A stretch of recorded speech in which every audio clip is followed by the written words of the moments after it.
सभी को नमस्कार है। आज एक बार फिर से हम लेकर के आए हैं एक बहुत ही शानदार बुक की समरी जिसका नाम है थिंक एंड ग्रो रिच।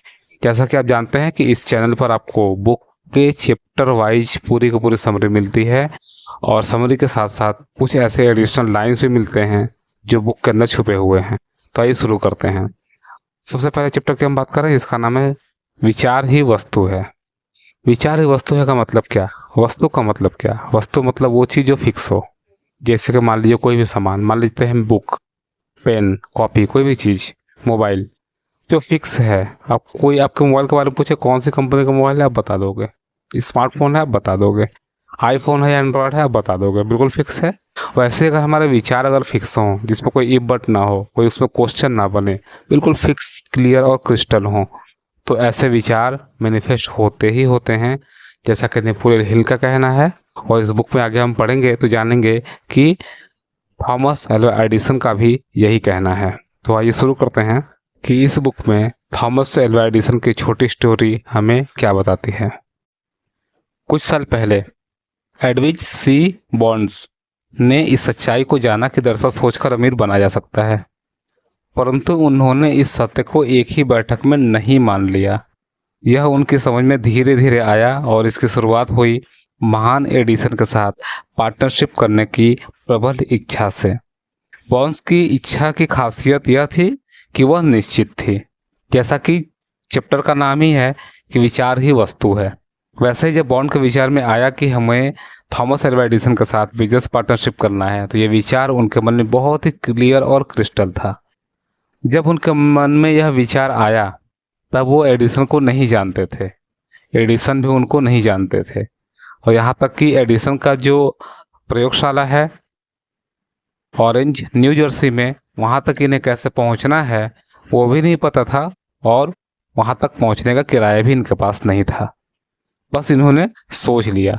ये सिचुएशन ऐसी है जैसा कि हम लोग बहुत सारे बिजनेसमैन को, बहुत सारे सक्सेसफुल लोगों को, आर्टिस्ट को, सेलिब्रिटी को जानते हैं, लेकिन कभी बातचीत नहीं हुई और हमारे मन में विचार आया कि हम किसी बहुत महान व्यक्ति के बारे में कि हम उनके साथ बिजनेस पार्टनरशिप करना चाहते हैं। ऐसा ही कुछ यहाँ पे सिचुएशन बताया जा रहा है।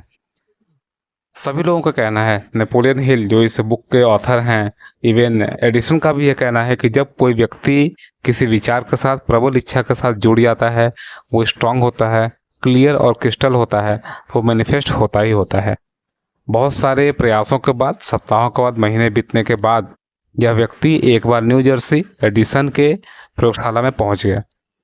एडिसन कहते हैं कि जब इस व्यक्ति को हमने देखा तो इनका हालत बहुत ही फटे हाल था, यानी कि किस तरीके से पहुंचे, बहुत ही हेल्प लेकर के इधर उधर से मैनेज करके पैसे को बहुत स्ट्रगल करके पहुंचे थे। इनके कपड़े गंदे थे, इनका चेहरा पूरा बिल्कुल डल था, हालत बहुत गड़बड़ थी, लेकिन इनके विचार बहुत प्रबल थे, क्योंकि ये वहाँ पहुँचने के बाद ही, यानी बॉन्ड्स पहुँचने के बाद ही ये क्लियर कर दिए कि हमें एडिसन का बिजनेस पार्टनर बनना है, ना कि उनके साथ हमें काम करना है।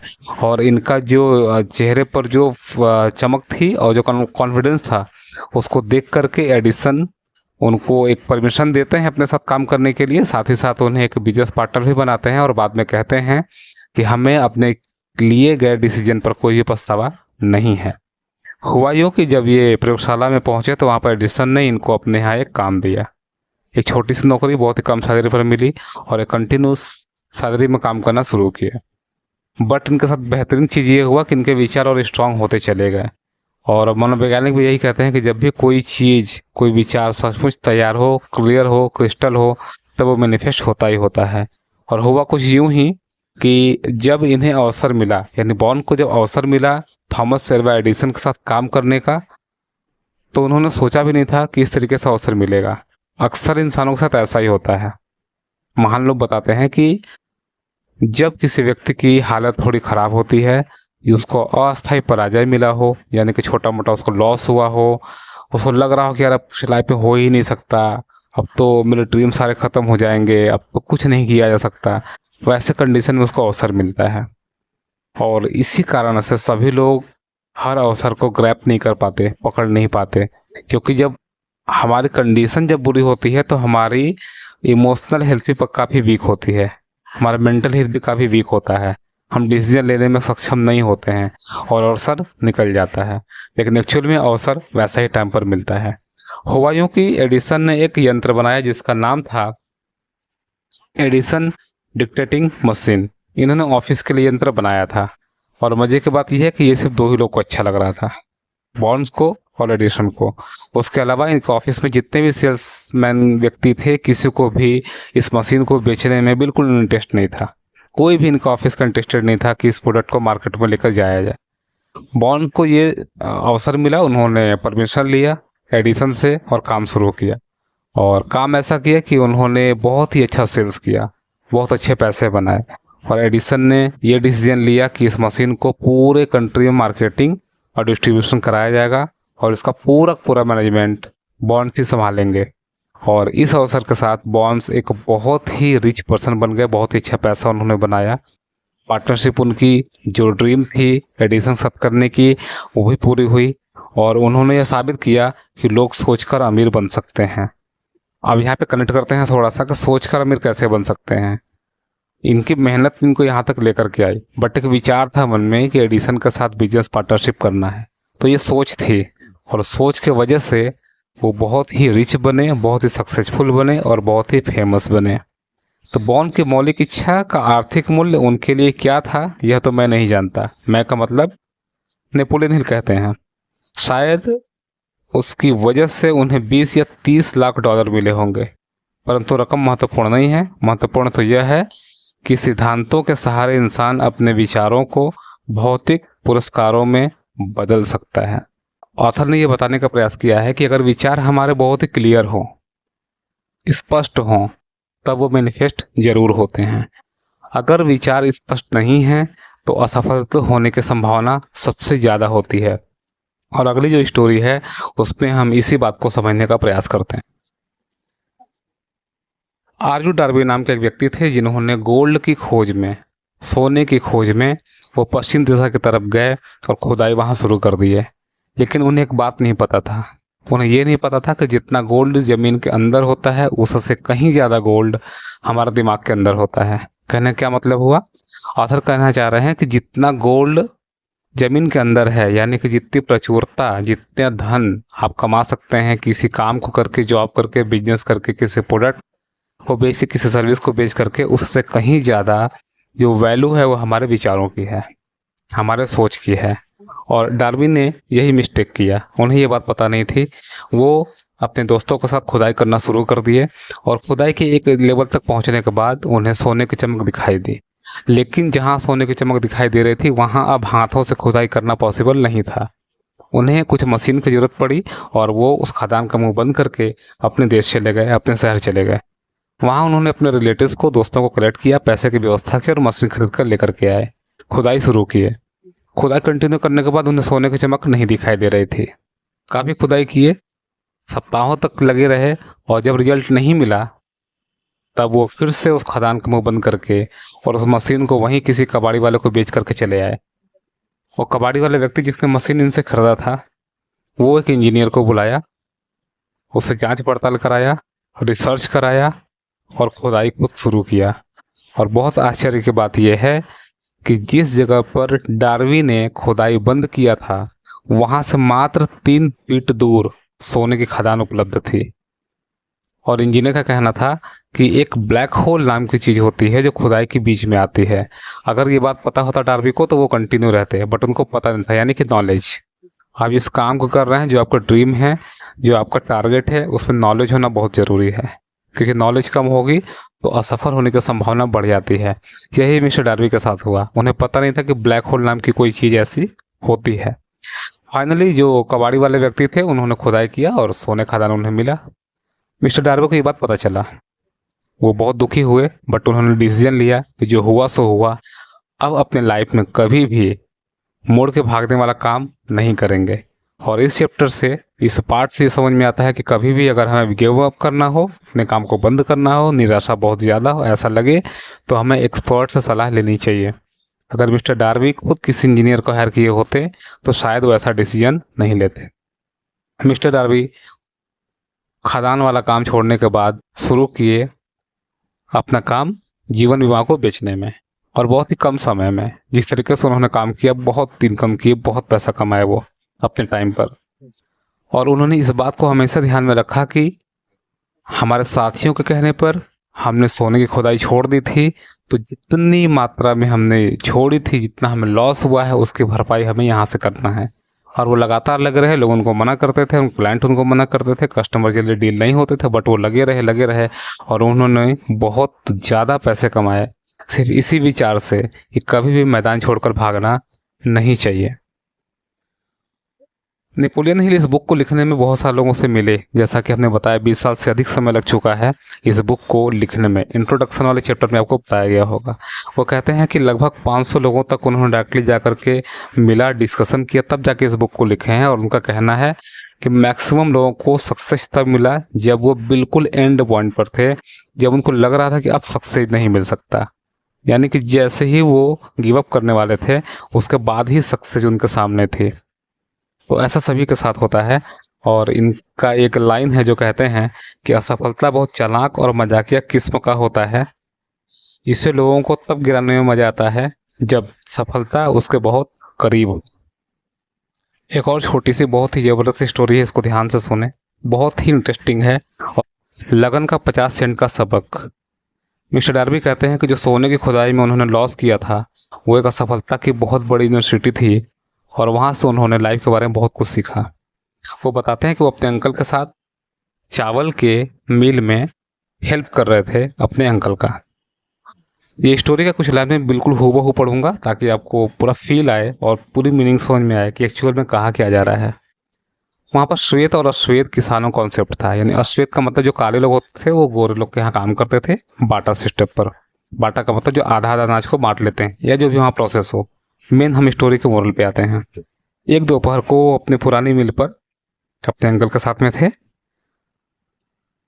दरवाजा खुला और एक छोटी सी बच्ची, अश्वेत किसी महिला के, यानी जो लोग उनके यहाँ काम करते थे, उनकी छोटी सी बच्ची आई और दरवाजे के पास खड़ी हो गई। अंकल ने उसकी तरफ देखा और चिल्लाकर बोला, तुम्हें क्या चाहिए? विनम्रता से बच्ची ने जवाब दिया, मेरी मम्मी ने कहा है कि आप उन्हें 50 सेंट भिजवा दें। अंकल बोले, मैं नहीं भेजूंगा, अब तुम घर की ओर भाग जाओ। लड़की बोली, यस सर। बच्चे ने जवाब दिया, परंतु वहां से जरा भी हिली नहीं। मतलब बोली यस सर, बट हिली नहीं। अंकल अपने काम में जुट गए। वो इतने व्यस्त हो गए कि उन्होंने एक तरफ ध्यान भी नहीं दिया कि बच्ची अभी वहीं है, कहीं गई नहीं है। काफ़ी देर बाद उन्होंने देखा कि वो अभी भी वहीं खड़ी है। अंकल फिर चिल्लाए, बोले, मैंने तुमसे कहा था कि तुम घर चले जाओ, अब जाओ या फिर मैं तुम्हें पिटाई कर दूं। छोटी बच्ची ने कहा, यस सर। लेकिन वो वहां से फिर भी नहीं हिली।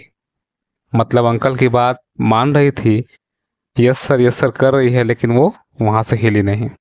अंकल ने उस गेहूं के बोरे को वहीं पटक दिया, जिससे वो उठाकर अपनी जगह पर लेकर के जाके रख रहे थे। वो डंडा उठाए और बच्ची की तरफ आ गए। उनके हाव से लग रहा था कि वो बच्ची को सबक सिखा कर आएंगे, यानी कि उस बच्ची की पिटाई कर देंगे। डार्बी की सांसें थम गई। उन्हें विश्वास था कि अंकल बहुत गुस्से वाले हैं, आज बच्ची की पिटाई कर देंगे। जब अंकल बच्ची के पास पहुंचे तो बच्ची एक कदम आगे बढ़ी और वह उनकी आंखों में आकर डालकर तेज आवाज में चिल्लाई, मेरी मम्मी को 50 सेंट चाहिए ही चाहिए। अंकल रुक गए। उन्होंने उसकी तरफ 1 मिनट देखा, फिर धीरे से डंडे को फर्श पर गिरा दिया, अपनी जेब में हाथ डाला और 50 सेंट बच्ची को पकड़ा दिया। बच्ची ने पैसे लिए और दरवाजे की तरफ पीछे की ओर बढ़ने लगी, परंतु उसने अपनी आंखें उस आदमी से नहीं हटाई जिससे उसने अभी डराया था। यानी कि अंकल डंडा लेकर के बच्ची को डरा रहे थे और बच्ची अपनी आंखों से उनको डरा रही थी। बहुत देर तक अंकल बिल्कुल, जो डार्बी हैं मिस्टर डार्बी, उनके अंकल बहुत देर तक ऐसे खिड़की के पास बाहर देखते रहे और शांत रहे। कुछ समझ में नहीं आया। मिस्टर डार्बी को भी नहीं समझ में आया कि ये क्या हुआ, ये बच्ची इतनी पावरफुल कैसे हो गई और मेरे अंकल इतने गुस्से वाले हैं, एज में उससे बड़े हैं, हर चीज़ में उससे बड़े हैं, वो छोटी बच्ची है, ये इतना कैसे डर गए। और उसके अंदर ऐसी कौन सी लगन थी, ऐसी कौन सी शक्ति थी जो कि वो जो चाहती थी वो हो गया। जब मिस्टर डार्बी नेपोलियन हिल से मिले तो आश्चर्य की बात ये थी कि जिस जगह पर ये घटना हुआ था, क्योंकि सारी घटनाएं सच्ची हैं, जिस जगह पर यह घटना हुआ था उसी जगह पर मिस्टर डार्बी ने नेपोलियन हिल को ये स्टोरी सुनाई थी। नेपोलियन हिल ने इस बारे में अपने विचार रखे कि क्या ऐसी अद्भुत शक्ति आ गई थी उस बच्चे के अंदर। और मिस्टर डार्विन ने भी यही पूछा, ऐसा क्या हुआ था। मिस्टर डार्विन बहुत ही स्मार्ट आदमी थे। उन्होंने अपने फेलियर से बहुत कुछ सीखा। जो सोने के खदान वाला फेलियर था उनके हाथ में, और दूसरा उस बच्ची का जो छोटा इवेंट था, जनरली हमारे लाइफ में होता है, बट उन्होंने सीखा और उस सीख से अपने बिजनेस को उन्होंने बहुत बड़ा किया। क्योंकि उन्हें अक्सर सेल्स वही मिला जब उन्हें लगता था कि क्लाइंट ने बिल्कुल मूड बना लिया है कि वो हमारे प्रोडक्ट या सर्विस को नहीं लेगा। और ऐसे कंडीशन में जब काम अगर सीरियस हो, काम लीगल हो और आपका माइंडसेट सही हो तो काम होता है। सेल्स हो, आपका प्रोडक्ट हो या बिजनेस हो या कुछ भी हो, सर्विस हो, वो काम होता ही होता है, जैसा कि मिस्टर डार्वी अपने एक्सपीरियंस के बेस पर कह रहे हैं। ऑथर कह रहे हैं कि आप अपने दिमाग को हमेशा चौकन्ना रखें, क्योंकि जो अद्भुत शक्ति उस बच्ची के पास थी और उससे जो सीख लेकर के मिस्टर डार्वी सक्सेसफुल हुए, वो आपको हो सकता है कि कहीं हूबहू मिल जाए, लाइन बाय लाइन इस बुक में मिल जाए। हो सकता है कि आपको एक्सपीरियंस हो सकता है आपके माइंड में ही कोई विचार कौंधे, हो सकता है कोई आपको पास्ट का एक्सपीरियंस याद आ जाए, हो सकता है कोई आपको फेलियर याद आ जाए, हो सकता है कभी आपने किसी प्लान को कहीं लिख रखा है, उसको आपने कभी यूज नहीं किया और अब समझ में आए कि उसे यूज करने का टाइम आ गया है। तो ऐसा नहीं हो सकता कि बिल्कुल एक ही लाइन में आपको आंसर मिले। पॉसिबिलिटी मैक्सिमम यही होगी कि एक विचार आपके माइंड में आएगा और वहीं से आप समझ जाएंगे कि कौन सी पावर की बात की जा रही है अपने वेल्थ को क्रिएट करने के लिए सोच करके। ऑथर कहते हैं कि सफलता हासिल करने के लिए सिर्फ और सिर्फ एक दमदार विचार की जरूरत होती है। जैसा कि चैप्टर का नाम ही है, विचार ही वस्तु है। दूसरा वो क्या कहते हैं कि जब दौलत आती है तो इतनी तेजी से आती है और इतनी ज़्यादा आती है कि आदमी हैरान हो जाता है कि गरीबी के इतने सालों में यह कहाँ छुपी हुई थी। ऐसा ऑथर कहते हैं। यह वाक्य हैरान करने वाला है, एक्चुअल है। अगर आप अभी पॉज कर लें और सोचें कि ये कौन सी बात कही जा रही है तो विश्वास नहीं होता, बट ऑथर कहते हैं कि ये हैरान करने वाली बात है। यही नहीं, यह एक लोकप्रिय विश्वास के विरुद्ध भी है। यानी कि हमें ऐसा नहीं लगता कि हाँ मतलब पैसे आएंगे तो बहुत ज़्यादा मात्रा में आएंगे, तो एक लोकप्रिय विचार है कि ऐसा नहीं होता, बट ये लाइन इसके जस्ट अपोजिट कही जा रही है। दौलत सिर्फ उन्हीं लोगों को मिलती है जो सिर्फ कड़ी मेहनत करते हैं और लंबे समय तक करते हैं, जैसा कि हम लोग सोचते हैं, बट ऐसा नहीं है। जब आप सोचकर अमीर बनने की शुरुआत करेंगे तो आप देखेंगे कि दौलत मानसिक अवस्था से, लक्ष्य की निश्चितता से, यानी कि लक्ष्य के बिल्कुल कन्फर्मेशन से शुरू होती है, चाहे इसमें कड़ी मेहनत हो या ना हो। यानी कि अगर आप सक्सेस होते हैं फाइनेंशियली तो दो चीज़ें होनी चाहिए। पहला, दौलत एक मानसिक अवस्था है, यानी माइंडसेट आपका बहुत स्ट्रांग होना चाहिए। दूसरा, आपका एम बहुत क्लियर क्रिस्टल होना चाहिए, जैसा कि हम लोग पहले ही बात कर चुके हैं। ये दो चीज़ें मिक्स होती हैं, उसके बाद तीसरी चीज़ आती है कि उसमें मेहनत हो रहा है कि नहीं हो रहा है। यानी आप स्मार्ट वर्क कर रहे हैं कि हार्ड वर्क कर रहे हैं, ये सेकेंडरी है। प्राइमरी आपका माइंडसेट क्या है और आपका एम क्या है। अगर ये दोनों क्लियर है तो ही सक्सेस मिलेगी। आप और आप ही की तरह से हर व्यक्ति को यह जानने में रुचि लेनी चाहिए कि मानसिक अवस्था को कैसे हासिल किया जाए जिससे दौलत को आकर्षित किया जा सके। यानी कि सुन तो लिए कि हाँ मानसिक अवस्था होती है, बट इसको किस तरीके से क्रिएट किया जाए ये बहुत ज़रूरी है ना। ऐसा हमें कोई बता के चला जाए, प्रोसेस हमें ना पता हो तो कोई मतलब नहीं है उसकी जानकारी का। तो हम आगे पढ़ेंगे किस तरीके से अपने माइंडसेट को हम चेंज कर सकते हैं, अपने स्टेट ऑफ माइंड को बदल सकते हैं और अपने प्लान को कैसे क्लियर और क्रिस्टल बना सकते हैं। ऑथर कहते हैं कि गौर से देखें, ध्यान से सोचें। जैसे ही आप इस फिलॉसफी को, सिद्धांत को अपनाने लगेंगे, अपने डे टू डे लाइफ में अप्लाई करने लगेंगे, आपकी फाइनेंशियल कंडीशन, आर्थिक स्थिति बिल्कुल सुधरने लगेगी और आप जिस चीज़ पर हाथ डालेंगे वो फायदेमंद हो जाएगा। लेकिन एक सबसे बड़ी समस्या है, समस्या है कि जो मानव जाति है उसकी खास कमजोरी है कि वो नेगेटिव सोचता है। उसको हर चीज़ लगता है कि ये तो असंभव है। और जिन व्यक्तियों को ऐसा लगता है कि असंभव है, कि शायद बुक उन्हीं लोगों के लिए लिखी गई है। नेपोलियन हिल पूरा प्रयास कर रहे हैं जो भी इस माइंडसेट के व्यक्ति हैं उनके माइंडसेट को चेंज करने को, और वो एक बहुत ही स्ट्रॉन्ग स्टेटमेंट बताते हैं। दो स्टेटमेंट बहुत ध्यान से सुनेंगे। सबसे पहला स्टेटमेंट वो कहते हैं, सफलता उन्हीं को मिलती है जो सफलता के बारे में जागरूक है, यानी जो सक्सेस कॉन्शियस है। जो सक्सेस कॉन्शियस है उसे ही सफलता मिलती है। और दूसरी लाइन वो कहते हैं, असफलता उन्हीं को मिलती है जो असफलता के बारे में जागरूक होते हैं, यानी जो फेल्यूर कॉन्शियस होते हैं उन्हें ही असफलता मिलती है। इसका मतलब है साफ साफ कि आपका सक्सेस और आपका फेल्यूर पूरी तरीके से आपका स्टेट ऑफ माइंड पर डिपेंड करता है। और जिस भी व्यक्ति का स्टेट ऑफ माइंड ऐसा है उसी के लिए इस बुक को लिखा गया है। ज़्यादातर लोगों में एक कमजोरी होती है, उनकी आदत होती है कि वे अपने विश्वासों और अनुभव के पैमाने से हर वस्तु और व्यक्ति को नापते हैं। जैसा कि हम लोग जानते हैं, आप भी ध्यान देंगे तो ऐसा लगेगा जो हम एक्सपीरियंस है, जैसा हम सोचते हैं, उसी के बेस पर किसी को सही या गलत हम लोग नापते हैं। यही रीजन है कि बहुत सारे लोग सक्सेसफुल इंसान के बारे में बुराई करते हैं। वो कहते हैं कि गलत तरीके से काम करेगा तो ही ज़्यादा पैसा कोई कमा सकता है। ये क्यों होता है? अपने एक्सपीरियंस के बेस पे, जैसा लोग देखे हैं, सोचे हैं, समझे हैं। लेकिन क्या यह सच है कि जितने भी सक्सेसफुल लोग हैं वो गलत काम कर ही आगे बढ़े हैं? ऐसा बिल्कुल नहीं है ना। तो यही माइंडसेट चेंज करने की बात की जा रही है कि अगर आप फेल्यूर कॉन्शियस हैं तो फेल्यूर आपको मिलेगा, अगर आप सक्सेस कॉन्शियस हैं तो आपको सक्सेस मिलेगा। और इस बुक में एक लास्ट स्टोरी शेयर की गई है जिसके बारे में हम आपको शॉर्ट में बिल्कुल कवर करते हैं। हेनरी फोर्ड के बारे में सभी जानते हैं कि किस तरीके से उन्होंने कार इंडस्ट्री में कितना बदलाव किया और बहुत ज़्यादा सक्सेसफुल हुए।